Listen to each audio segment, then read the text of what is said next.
America's strategic shift toward Africa. The deeper geopolitical meaning behind a possible visa transformation, a quiet adjustment with global consequences in international politics. The most consequential transformations do not always arrive through dramatic speeches or sweeping legislative overhauls. Sometimes, they emerge through technical policy recalibrations that quietly reshape alliances, economic pathways, and diplomatic priorities.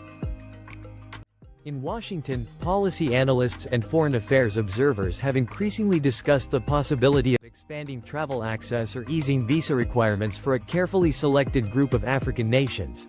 A move that, if implemented, would represent a significant strategic evolution in U.S.-Africa relations.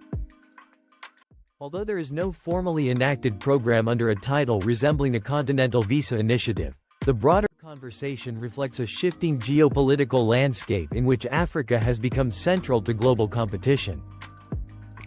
The United States is no longer engaging with the continent primarily through aid frameworks. Instead, it is navigating a complex environment shaped by expanding Chinese infrastructure financing, growing Russian security cooperation, and rising Gulf investment influence. Any adjustment to visa policy would therefore function less as a humanitarian gesture and more as a calculated diplomatic signal. Visa policy as an instrument of strategic influence. Visa frameworks do far more than regulate tourism.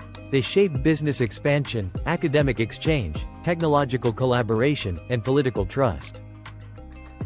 The United States currently maintains a visa waiver program that includes approximately 40 nations, most of which are European or developed Asian economies, and no African state is presently included.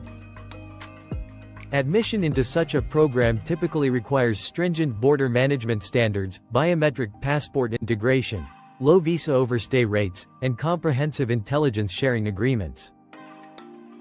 Therefore, if African nations were to be considered, the decision would signal that Washington views them not merely as aid recipients but as strategic partners capable of reciprocal institutional alignment. The countries frequently mentioned in strategic circles: Morocco. Strategic geography and diplomatic continuity. Morocco occupies a uniquely advantageous geographic position at the intersection of Africa, Europe, and the Atlantic Maritime Corridor, making it a pivotal logistical and security partner in transcontinental trade networks. Its ports, particularly those connected to European supply chains, have strengthened its status as a gateway between continents. In 2020, U.S. recognition of Morocco's position regarding Western Sahara formed part of diplomatic agreements linked to the Abraham Accords, reinforcing Rabat's standing as a consistent regional ally. Morocco's military modernization efforts and intelligence coordination with Washington further enhance its strategic relevance within North Africa. Botswana. Governance, transparency, and mineral leverage. Botswana is frequently highlighted by international institutions as one of Africa's most stable and transparent democracies, having maintained uninterrupted civilian governance since independence. Its institutional strength, relatively low corruption levels, and consistent rule of law framework distinguish it within a region that has experienced governance volatility. Beyond political stability, Botswana's diamond production places it within global luxury and industrial supply chains, while its broader mineral reserves contribute to conversations about critical resource security. A deepened mobility framework between Botswana and Western economies would likely be interpreted as a reinforcement of governance-based partnership criteria. Nigeria. Population scale, energy markets, and digital expansion. Nigeria stands as Africa's demographic giant, with a population exceeding 200 million people and one of the continent's most dynamic entrepreneurial environments. Lagos has evolved into a major technology and fintech ecosystem, attracting venture capital and cultivating startups that operate across borders. Simultaneously, Nigeria's energy production, particularly oil and natural gas, ensures its continued relevance in global commodity markets. Chinese-backed infrastructure financing has significantly expanded within Nigeria, from rail development to telecommunications. For Washington, maintaining a strong relationship with Africa's most populous nation carries strategic implications that extend far beyond immigration considerations. Senegal. Stability amid Sahel uncertainty. Senegal has historically demonstrated relative political continuity in contrast to neighboring Sahel nations that have experienced coups and insurgencies. Dakar has cultivated a diplomatic posture that positions it as a mediator and bridge between Francophone Africa and Western institutions. As instability continues to challenge parts of West Africa, Kenya, regional security and economic innovation. Kenya plays a pivotal role in East African security architecture, contributing forces and logistical support to regional counter-terrorism initiatives. Its cooperation with the United States has been formalized through defense agreements and expanded military coordination. In 2024, Kenya was designated a major non-NATO ally, reflecting a high degree of strategic trust. At the same time, Nairobi's growing technology ecosystem, often referred to as the Silicon Savannah, strengthens its economic importance beyond traditional security concerns. Rwanda. Modernization and global scrutiny. Infrastructural transformation under President Paul Kagame. Kigali has positioned itself as a center for conferences, digital innovation, and streamlined governance systems designed to attract foreign investors. Western engagement with Rwanda reflects a balancing act between economic partnership and governance advocacy. South Africa.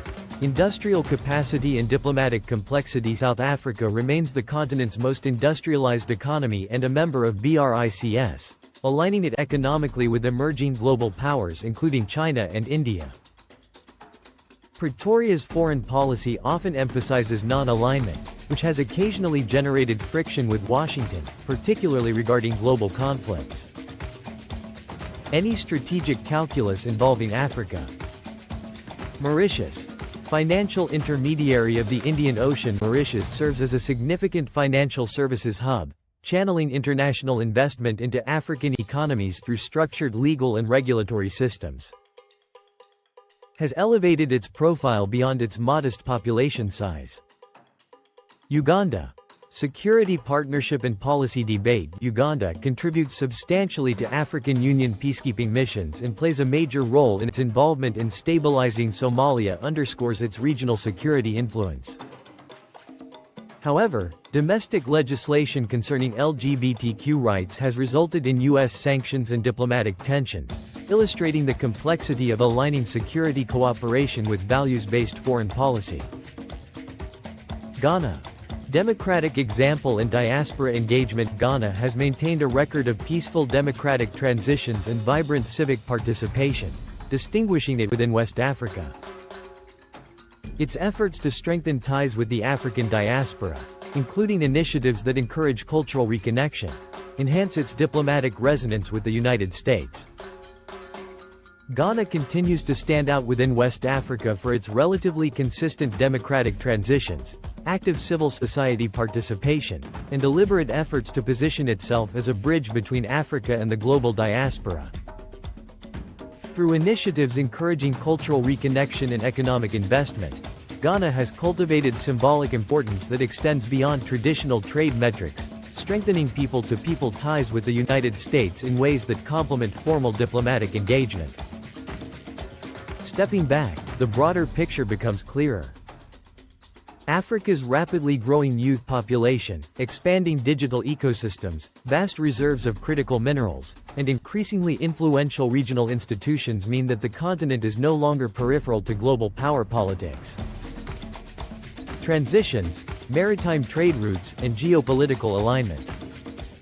If the United States were to expand visa access to select African nations, such a move would likely represent a strategic recalibration designed to deepen institutional trust, enhance economic integration, and counterbalance competing global actors, including the People's Republic of China and other rising powers, whose presence across Africa continues to expand. In today's world, influence is not exercised solely through military alliances or economic sanctions. It is shaped through access, opportunity, and long-term partnership frameworks. In mobility, the simple ability to move, connect, and collaborate has become one of the most powerful diplomatic tools of all. Africa's expanding population, technological growth, mineral wealth, and strategic geography ensure that it will play a defining role in the next phase of global economic and political development.